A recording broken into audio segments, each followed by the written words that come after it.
Greetings, my name is Kevin Matthews and I am the tax professor. Welcome back to class. Class is still in session because the learning never stops. And essentially we want to talk about today determining when an individual is to be treated as a resident alien subject to U.S. tax. And this is a very complicated situation because there's really two tests that kind of determine it, and we'll kind of go over some of that stuff and talk about how that kind of works out. But more importantly, what we're going to talk a little bit about in this video are the three different types of tax returns that you could file as a person who is a non-resident of the United States seeking to become a resident of the United States, or seeking to work here in the United States, and you work here long enough that you actually become a tax resident.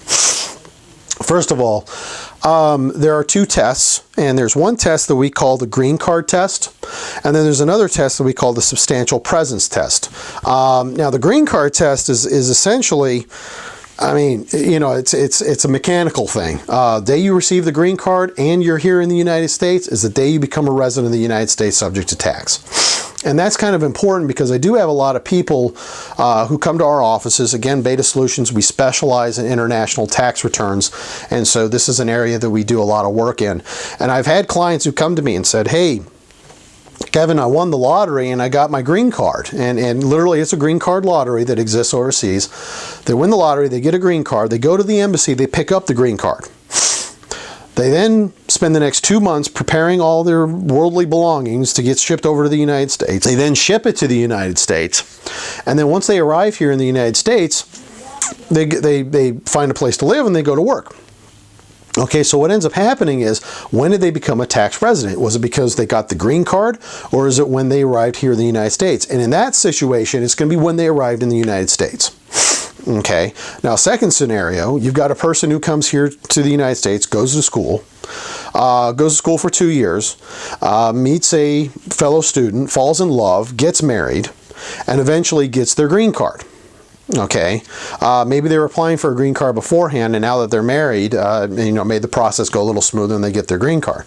When did they become a resident of the United States? And the answer is, that person would have become a tax resident of the United States the day they received their green card.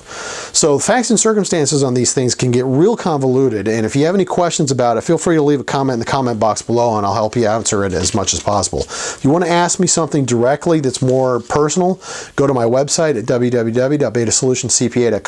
Again, that's www.betasolutioncpa.com, and we'll be able to help you out and figure out some of those rules and figure out what we can do in order to help out in those areas.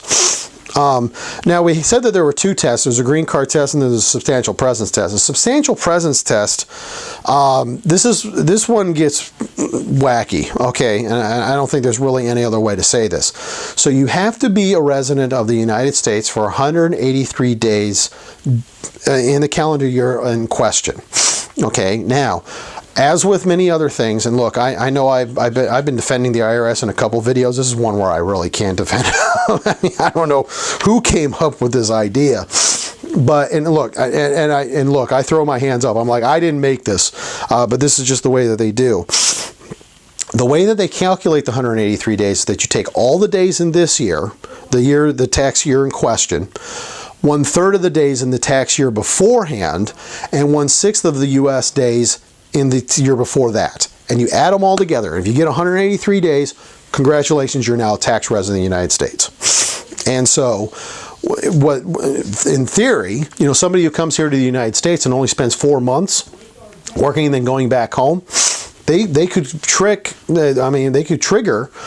becoming a tax resident of the United States very quickly. And so, after the 3 years, because they'll have done it for 4 years, and if you take 4 months worth, 1/3 of 4 months, and then 1/6 of 4 months, that's going to get you to the 183 days.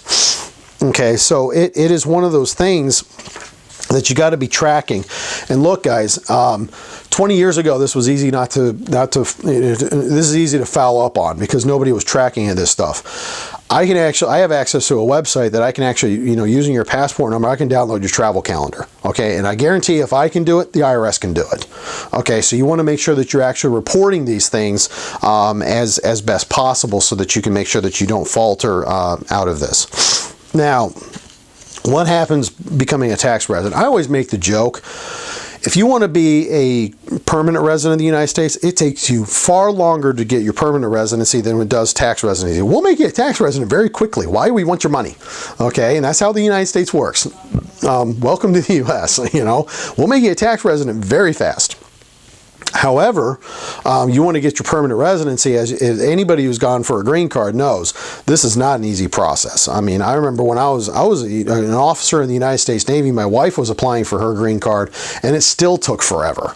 You would think that, being the wife of a naval officer, this thing would have greased right through, and it did not. One thing I will give the Department of Homeland Security on is they do not discriminate. They're equally tough on everybody. So, and God bless them, all the people that work hard out there from the Department of Homeland Security.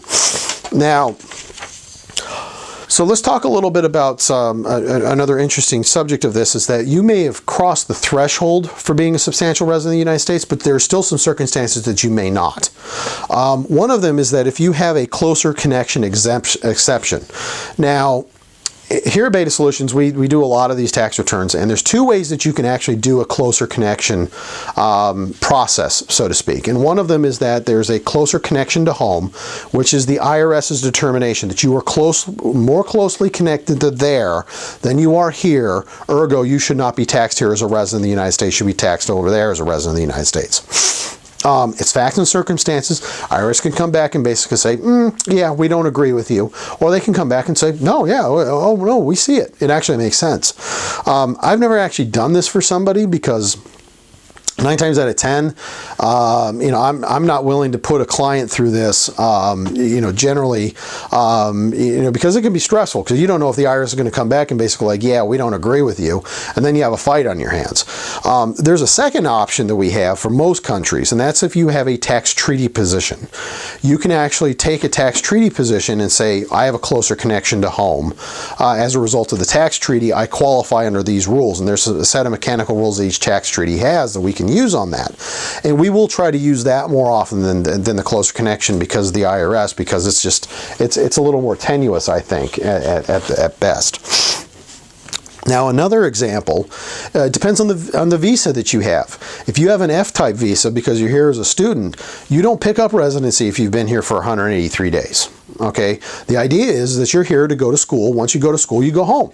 Okay, now, I'm not stupid, even though I have a 14-year-old son and I think he thinks that stupid is tattooed on the top of his forehead all the time. I understand that there's people who come here to the United States, they go to school and they're like, hey, I want to stay here for the rest of my life. I love it here.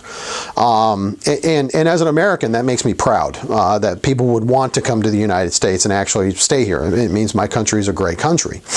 But one thing that I'll kind of throw out there is, once you do apply for that green card and you get that green card or the H-1B visa, your non-residency status ceases at that point forward. Now, some people are like, I don't care. I still want to stay here, so obviously that's more important to me than anything else. Those transition times, you want to make sure that you're working with somebody who understands what they're talking about to help them get past this. And we definitely have it here, but again, if you are not within the local area, actually, if you leave a comment in the comment box below, and you say, hey, I'm living in blah, do you know anybody in this area? Because I do talk to a lot of people throughout the country that, 3% of us feel comfortable with this. It's a very exclusive club. Most of us, we work together and try to make things happen for each other, so we help each other out. All right, guys, I think I've rambled enough about this. That's determining when an individual will be treated as a resident subject to tax. One thing I will say before I go, I do want to talk a little bit about how it happens when you do file the tax returns. Okay, so if you're filing the tax returns, say for example, and you're saying, hey, I got to figure out whether I'm a resident, non-resident, or what we call a dual status resident. Okay, so the dual status resident is basically where you have part year non-resident and part year resident.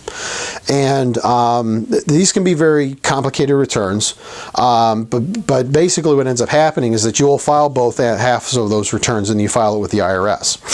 If you have a non-resident return, so say for example you've not been here in the United States for 183 days, you haven't crossed that threshold, but you've been here for say maybe 130, 140, maybe down to 90 or whatever, you still have connected income to the United States. You have to file a non-resident tax return. Okay, so you would then file what's called a 1040-NR. If you have been a resident of the United States for the entire year, you can file a 1040 just like myself, who's a full-blown citizen, any other citizen out there, or any green card holder. Okay? Now, it's always the year and change that gets very convoluted.